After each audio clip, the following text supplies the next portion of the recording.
Vous écoutez un podcast du studio Les Bonnes Ondes. Un studio de création sonore basé à Casablanca qui donne la voix à celles et ceux qu'on entend trop peu. Découvrez toutes nos séries sur lesbonnesondes.ma. Avertissement. Cet épisode aborde des thèmes sensibles liés aux violences sexuelles. Certains propos ou extraits cités peuvent heurter la sensibilité des auditeurs et auditrices. L'écoute est recommandée à un public averti. En roue libre, saison 2, épisode 6. Sleeping Beauties, de Stephan et Owen King, publié chez Albin Michel en 2018, après une traduction de Jean Hesch. Également disponible chez Livre de Poche.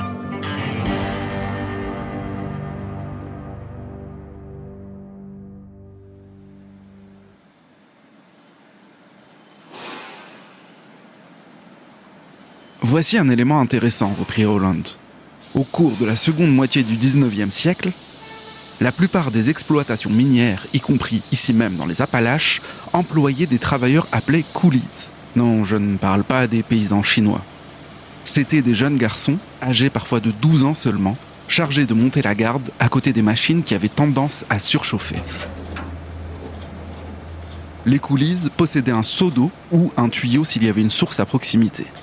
Et leur tâche consistait à mouiller les courroies et les pistons pour les refroidir, d'où leur nom. J'ose affirmer que les femmes ont rempli la même fonction historiquement, celle d'empêcher les hommes, quand cela est possible du moins, de commettre les actions les plus abominables. Il balaya son auditoire du regard, son sourire s'était envolé. Mais il me semble que les coolies ont disparu. Ou sont en train de disparaître alors. Combien de temps encore avant que les hommes, bientôt sexe unique, s'affrontent avec leurs armes, leurs bombes et leurs engins atomiques?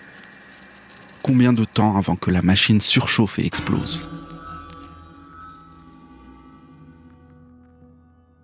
L'idée centrale de ce livre est simple à énoncer, complexe à explorer. Elle est la réponse à cette question qu'Owen King pose à son père Stephan, ou Steven pour les puristes, et si, du jour au lendemain, les femmes du monde entier ne se réveillaient pas. Sleeping Beauties déplie cette hypothèse dans ses 832 pages, 950 en format poche, avec ses 70 personnages, dont quelques animaux, un renard, un tigre blanc, des rats et des papillons de nuit. Balayons d'emblée deux craintes. Premièrement, oui, vous pourriez trouver le récit un peu long parfois, c'est pourtant essentiel à l'histoire et à son souffle. Ah, et si vous préférez les romans graphiques, plus courts et plus visuels, sachez qu'une adaptation en bande dessinée, en 2 tomes, a été publiée chez Livre de Poche. Deuxièmement, vous saurez toujours qui est qui, puisque le duo King a pensé à tout. Une liste de personnages est présentée à la fin du livre. C'est bon, on peut se concentrer sur l'histoire ?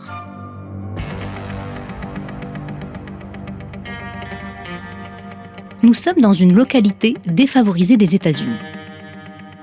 Doolin, une petite ville des Appalaches. Et c'est à Doolin que nous assistons à la propagation d'une épidémie mondiale, la fièvre Aurora. Aurora ne touche que les femmes. Sleeping Beauties, Belle au bois dormant, Aurora, vous voyez le lien. Celles-ci, après s'être endormies, sont enveloppées dans un cocon filandreux, rappelant un peu les toiles d'araignée. Tout adulte essayant de les tirer de leur sommeil, en déchirant ce fameux cocon par exemple, les voit se transformer en de véritables furies meurtrières. Plusieurs femmes tentent de rester éveillées, grâce à des drogues, des boissons énergisantes ou à d'autres techniques. Mais toutes finissent par céder à Morphée. Une seule exception, une mystérieuse détenue. Après avoir assassiné 3 hommes à main nue, elle est arrêtée le premier jour de l'épidémie par Lila Norcross, shérif du comté. Cette détenue dit s'appeler Evie, diminutif d'Eve bien sûr. Evie Black.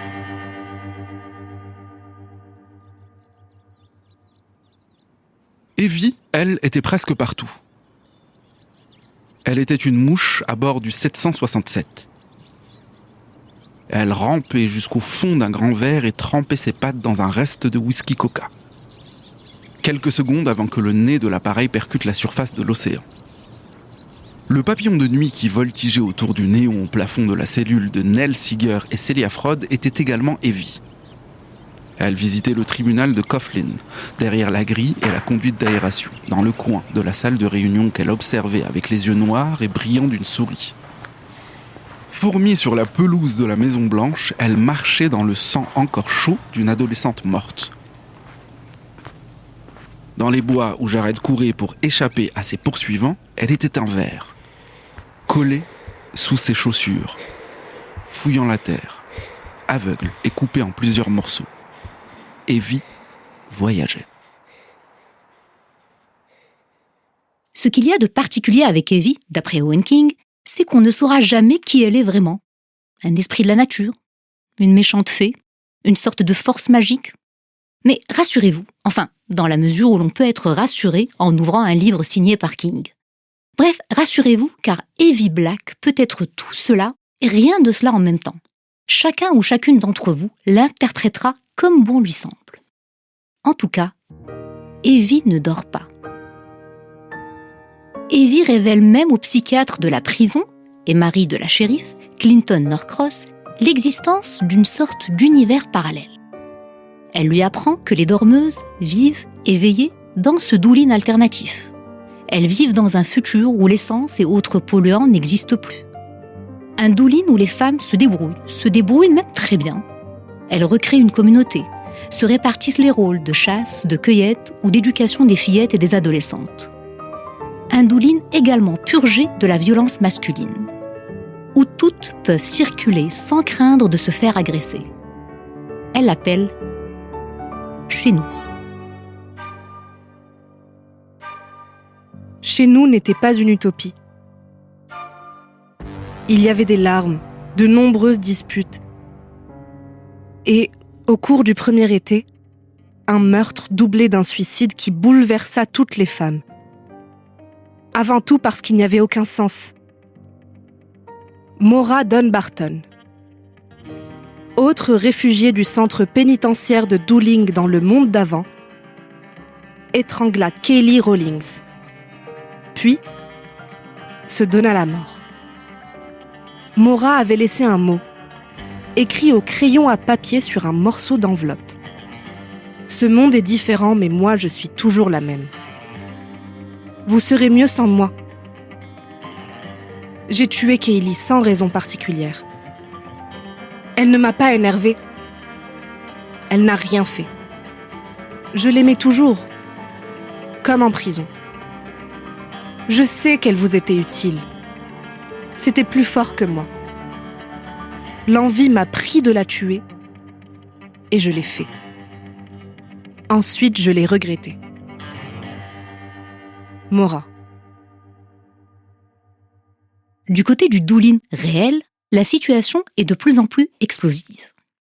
La nouvelle de l'existence d'Evie circule. Des hommes assaillis par la rage, la peur ou la haine se mettent en tête d'aller la récupérer. Il se heurte à un Clinton Norcross déterminé. Il sait, il sent que sa mort ne fera que précipiter le chaos. Ailleurs, ce n'est pas mieux.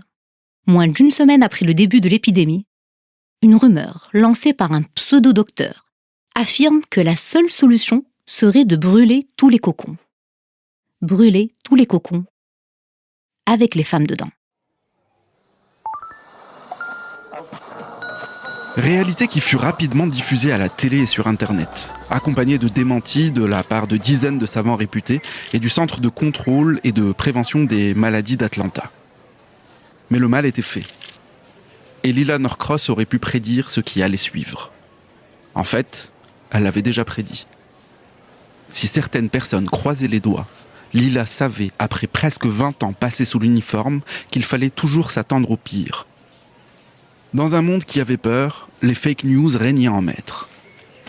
À l'heure où l'aube pointe à son nez dans les États du Midwest, des brigades chalumeaux sillonnaient toutes les villes d'Amérique et du monde entier. Des femmes, enveloppées dans leurs cocons, étaient transportées dans des décharges, des champs, des stades, où elles se transformaient en brasiers. Vous devrez lire Sleeping Beauties pour savoir ce qui va se passer. Si les femmes finiront ou non par se réveiller. Enfin, celles qui auront survécu au feu ou au viol et féminicide dit d'opportunité. ce n'est pas uniquement le suspense qui pourrait vous motiver pour dévorer les pages, même nombreuses, de ce thriller d'horreur aux allures de conte fantastique. L'art de Stephen King réside dans une description fine des personnages et de leurs tourments, comme des relations qui se nouent entre eux. Relations conjugales, amicales, sociales, tout est passé au crible avec souvent une bonne dose d'humour noir.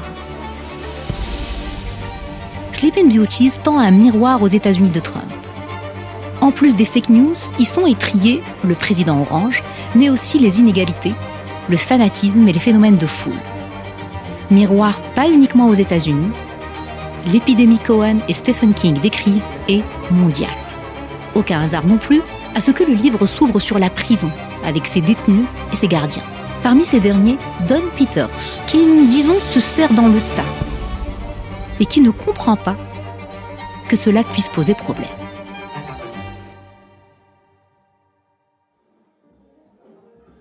Quel mal y avait-il à ploter une nana ici ou là ? Ah, nom d'un chien. Jadis, si vous ne mettiez pas une main aux fesses à une serveuse, elle était déçue. Et si personne ne sifflait une femme dans la rue, elle se demandait pourquoi elle s'était donné la peine de se faire belle.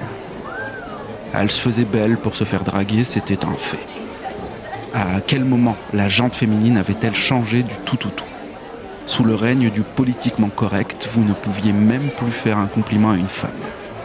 Et donner une tape sur les fesses ou palper un nichon, qu'était-ce donc, sinon une forme de compliment ? Il fallait vraiment être idiot pour ne pas comprendre ça. Ce serait trop simple de balayer cette diatribe d'un revers de main au nom d'une époque qui aurait changé. Peut-être que c'est King père qui a insisté pour qu'il y ait des protagonistes comme ce Don Peters au sexisme apparent, limite caricatural, quoique. Ne dit-il pas tout haut ce que beaucoup pensent plus bas ? Il y en a d'autres qui portent leur sexisme plus sournoisement. Un peu comme dans la vraie vie, quoi. Un point à mettre au crédit de l'écrivain qui revient de loin. Je rappelle qu'en 83, dans une interview pour Playboy, ça ne s'invente pas, il a reconnu que les accusations de sexisme sont les plus justifiées qu'on pouvait lui adresser sur son œuvre. Et que ses romans n'étaient pas des modèles de représentation des femmes. S'en est suivi, dans les années 90, la publication de ce qui a été appelé sa trilogie. Dolores Claiborne, Jessie et Rose Madder. Des héroïnes loin d'être soumises, lisses ou archétypales. De là à dire que Sleeping Beauty serait un livre féministe, non, et je ne pense pas qu'il ait cette ambition. Dans un recueil de nouvelles intitulé « Nuit noire, étoile morte », Stephen King avait écrit ceci dans sa postface. « Je n'ai rien à reprocher à la fiction littéraire, qui s'intéresse généralement à des individus extraordinaires dans des situations ordinaires.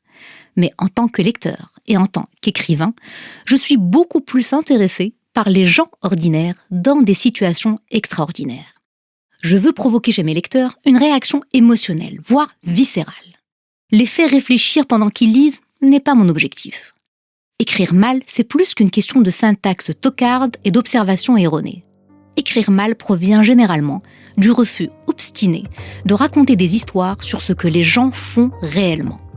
Refuser de regarder en face, par exemple, le fait que les assassins, parfois, aident les vieilles dames à traverser la rue. Et c'est le sentiment que l'on a en parcourant ce livre. Parmi les 70 personnages, il y en a, bien entendu, de parfaitement détestables, d'autres plus ou moins perdus, plus ou moins responsables. Mais même les hommes et les femmes de bonne volonté ont leur part d'ombre, tout comme l'inverse. Ces hommes et ces femmes peuvent vous rappeler votre voisin de palier, votre mère, votre ami, votre fils ou votre collègue de travail. Des gens ordinaires dans des situations extraordinaires. La touche des King parvient à nous mettre dans la peau d'une vieille SDF qui prend ses poupées pour ses bébés et, dans la page suivante, dans celle d'un mari violent qui, terrorisé, veut juste que sa fille se réveille. Provoquer de l'inconfort. C'est aussi cela, la littérature.